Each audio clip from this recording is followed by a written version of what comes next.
शंकर भगवान जो वक्ताओं के शिरोमणि हैं, जो कथा के शिरोमणि हैं, वो भी अपना पद, अपना अभिमान त्याग करके कुंभज ऋषि के पास आए हैं, उनके आश्रम में आए हैं कथा श्रवण करने। तो यहाँ पर यह संदेश हमें देते हैं कि हम जब भी कथा पंडाल में आए तो अपना अभिमान छोड़कर आए, अपना पद प्रतिष्ठा अपने घर में रख के आए। एक साधारण व्यक्ति बनके जब हम यहाँ कथा पंडाल में आएंगे तो हमें यहाँ से जरूर कुछ न कुछ अवश्य प्राप्त होगा। तो महाराज, आज भगवान शंकर अपनी पत्नी, अपनी भार्या के साथ चले हैं कुंभज ऋषि के आश्रम में कथा श्रवण करने। मैया सती भगवान शंकर के पास आती हैं और कथा प्रारंभ होती है। अब यहाँ पर प्रश्न ये है जिसके बारे में हमने कभी सोचा ना हो। जैसे हम अपने घर में आराम से रह रहे हैं, अचानक से हमारे घर में योगी जी आ जाए या मोदी जी आ जाए तो हमारी क्या दशा हो। हम आह्लादित हो जाएंगे, इतने प्रसन्नचित हो जाएंगे कि हमें समझ नहीं आएगा कि इनका स्वागत हम कहाँ करें, कहाँ बैठाएं इनको। ठीक उसी प्रकार से आज कुंभज ऋषि के साथ यह हुआ। उन्हें नहीं समझ में आ रहा है कि इनको हम कहाँ बैठाएं। हमारे दरवाजे पर तो महादेव शिव शंकर भोलेनाथ पधारे।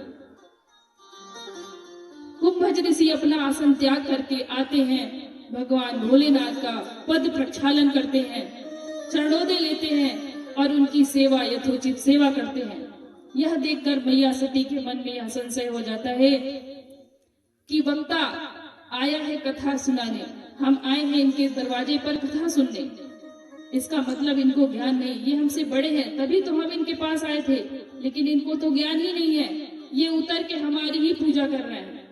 मन में संशय आया और वही मैया की बुद्धि कुंठ हो और कहते हैं सुनी महेश परम सुखमान। राम कथा 9 दिन हुई, शंकर भगवान ने सुना भी और सुनाया भी। भगवान शिव ने कथा सुनी और सुनाई, लेकिन वहां पर मैया सती भी हैं।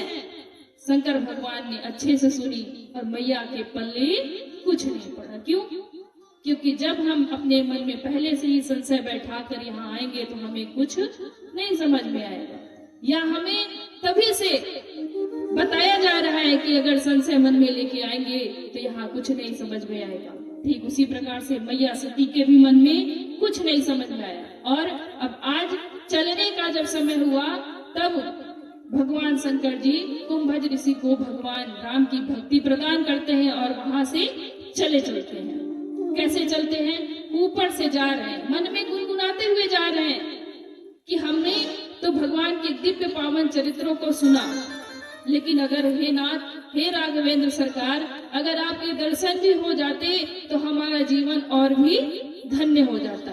और क्या कह रहे हैं शंकर भगवान कह रहे हैं, हृदय विचारत जात हर के ही विधि दर्शन हो, गुप्त रूप अवतरे प्रभु, गए जानू सबको। शंकर भगवान के मन में यह उत्कंठा बनी है, अगर मैं पास में चला जाता हूँ तो भगवान ने गुप्त रूप से अवतार लिया है, सब जान जाएंगे कि एक साधारण पुरुष के पास भगवान शंकर क्यों आए।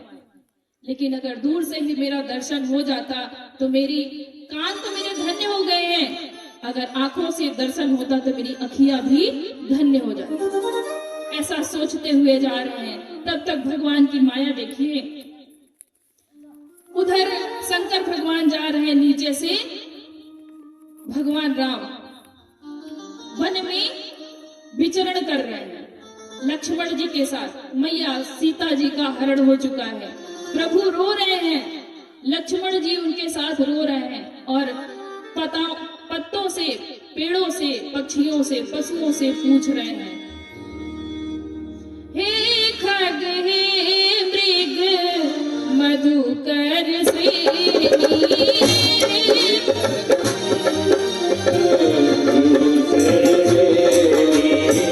हे खग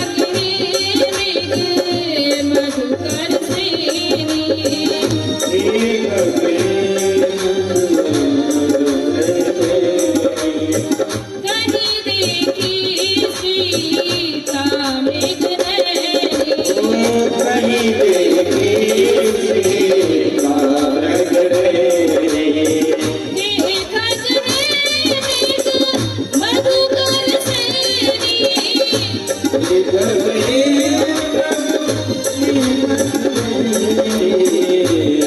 देखी सीता मृग नैनी, नहीं देखी सीता मृग नैनी।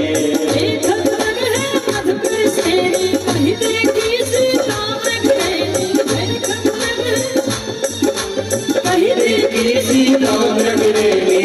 देखत मन है मधुकर सेनी, नहीं देखी सीता मृग नैनी।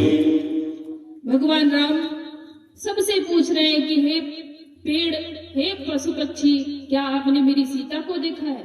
अब यह देखकर भगवान शंकर कहते हैं, हे नाथ धन्य हो आप, गजब माया रचे हो आप। यह देखकर सती मैया कहती, हे नाथ आप किसे प्रणाम कर रहे हैं? तब भगवान शंकर मैया सती को कहते हैं कि जिनकी कथा सुन के अभी हम आ रहे हैं ना, वही है ये जो देखो लीला कर रहे हैं। मैया सती के मन में प्रश्न आया कि अगर ये भगवान होते तो क्या इन्हें नहीं मालूम होता कि